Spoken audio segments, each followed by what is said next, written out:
Dear students, in today's session, compressor and the pump. Now, these devices are opposite to turbine in their functions.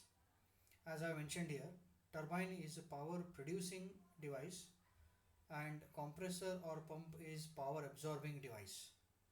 But certainly there are some similarities and differences between compressor and pump. The difference is that a compressor is basically used to compress gas whose density varies, whereas we use pump for liquids to pressurize from one point to another point where density remains constant. The similarity is that it both are used to increase the pressure of a fluid by absorbing shaft work. Okay, so here let me take an example of a compressor where the working fluid enters the compressor at low pressure and exits at high velocity and high pressure. This is to be noted down. Now, when we apply first law for the compressor, we can express first law in two different forms. One, as usual, what we have used so far in majority of the applications, and the same thing can be modified for unit mass flow rate in this particular form. Okay, so when we divide all these terms by its mass flow rate, okay, we get this equation. For example, if we divide all this individual term by mass flow rate, that is q dot cv by m dot, then we will be getting q, which is nothing but specific heat. This is already addressed during the derivation of this particular form. Similarly, when this bracket term is divided by mass flow rate, so this mass flow rate and mass flow rate get cancelled and we are left with only the bracket terms. Similarly, we have the bracket terms at the exit. Plus, when we divide this work dot CV by its mass flow rate, we will be getting only small w, which is specific work. Now, in the compressor analysis, usually changes in potential energies both at the inlet and exit are negligible. And along with that, the inlet kinetic energy is also negligible. The velocity is low at the inlet, hence it is omitted. Whereas at the exit, we have high velocity, so that part cannot be neglected. Next point, that normally the compressor is assumed to be an adiabatic component and the compression process is treated as adiabatic. That means there is no heat transfer into or out of the compressor, and the work input in this case reduces to change in enthalpy from inlet to exit states. So let me take an example again. Let me read the question. The compressor in a plant receives carbon dioxide at 100 kilopascal 280 Kelvin with a low velocity. Observe this, it's a low velocity.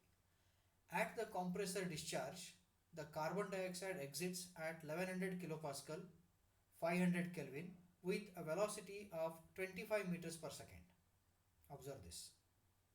And then flows into a constant pressure after cooler, that is nothing but a heat exchanger, where it is cooled down to 350 Kelvin. The power input of the compressor is 50 kilowatt. Determine the heat transfer rate in the after cooler. Okay, now the sketch is in this particular form where the compressor takes air from atmosphere at condition 1. I have mentioned the inlet conditions here, and we are dealing with carbon dioxide, which is a gas.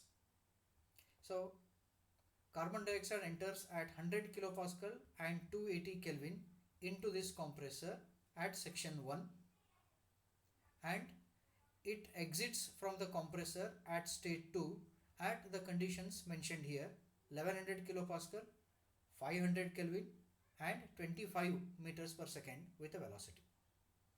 And then it enters the heat exchanger or after cooler at state 2, get cooled and then exit from the cooler at section 3.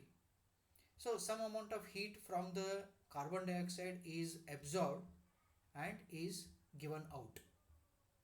Now this after cooler or cooler section is necessary because in the compressor, after compression process, the temperature of the gas, that is carbon dioxide, increases. You can see here it is from 280 Kelvin to 500 Kelvin.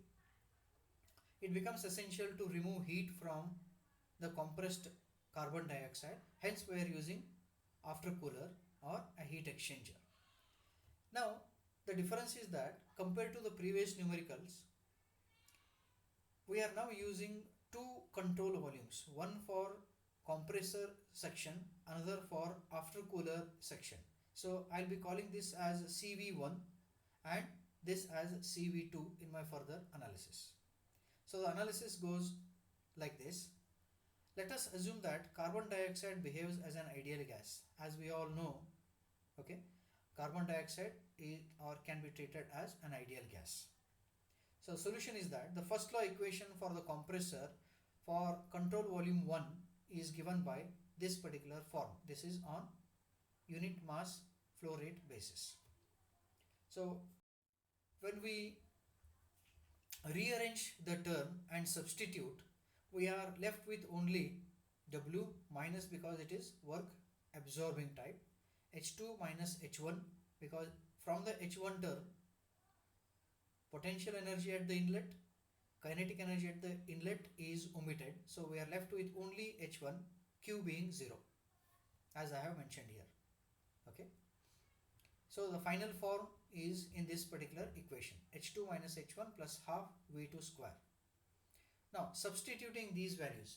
Now these values are to be obtained from properties from ideal gas, that too for carbon dioxide.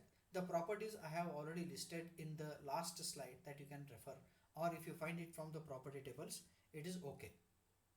Okay. So H2 is at the temperature of 500 Kelvin from carbon dioxide table, it is 401.52, and H1 is again from carbon dioxide table but at a temperature of 280 Kelvin. Now in the property tables it is either 250 Kelvin or 300 Kelvin. So we have to get this by interpolation. I have marked the values from the property tables at the end of the slide. You can refer that back.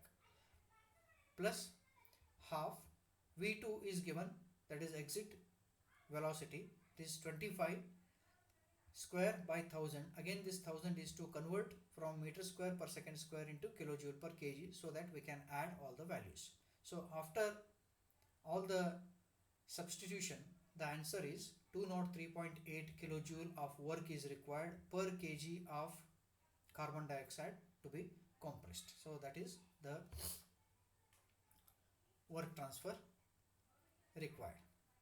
From this we can calculate what is the mass flow rate that is needed, which is given by this particular equation. Okay, W dot C divided by W, that is specific work what we have obtained here along with a sign. So this mass flow rate is nothing but 50 kilowatt is the input power to the compressor divided by 203.8 is the specific work that is required to compress. So from this we can get the mass flow rate of the carbon dioxide in both the control volumes, that is compressor and after cooler, to be 0.245 kg per second. Now from this we'll have to shift to control volume 2, that is after cooler section. So here I'll be taking now the first law equation for cooler section, which I'll be calling it as CV2 control volume 2, and is given by the same equation, mass flow rate basis unit mass flow rate base equation. So here we assume that there is no significant change in kinetic energy. Remember that compressor and after cooler are two different components, so the assumption changes.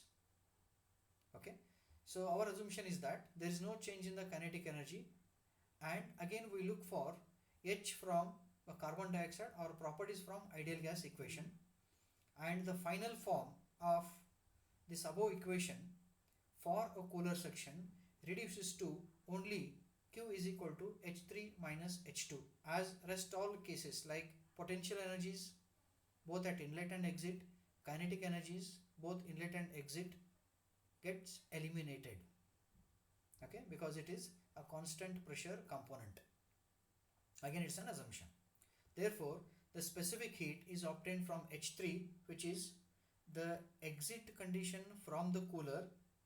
So here we have to refer the carbon dioxide properties at 350 Kelvin. So this H3 value, what I have written here, 257.9, is at 350 Kelvin.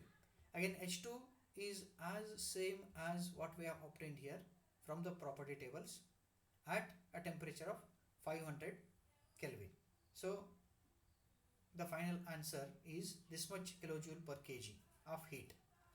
Therefore, the total amount of heat that is absorbed or exited from the cooler section is, since the heat is lost, the sign is negative, is equal to m dot into q, because this is per kg basis and total mass flow rate is 0.245 kg. So therefore the net heat that is lost is 35.2 kilowatt. Okay, so this is the end of the solution. So in the next slide, I have given you the properties so that you can locate from the property tables. So you have to, from the index table, get into this particular criteria, that is ideal gas properties of various substances. So here by mistake it is written as a nitrogen, it should be carbon dioxide. Okay, anyhow the symbol is given there is CO2. And what are all the parameters that we need to look into is from temperature table, what are the corresponding enthalpy values.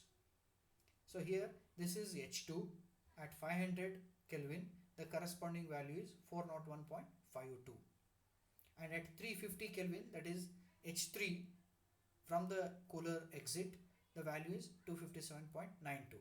Now in between, that is H2, between compressor and the heat exchanger, the temperature required is 280 Kelvin. Now 280 is not directly available, so we have to get this particular value from interpolation.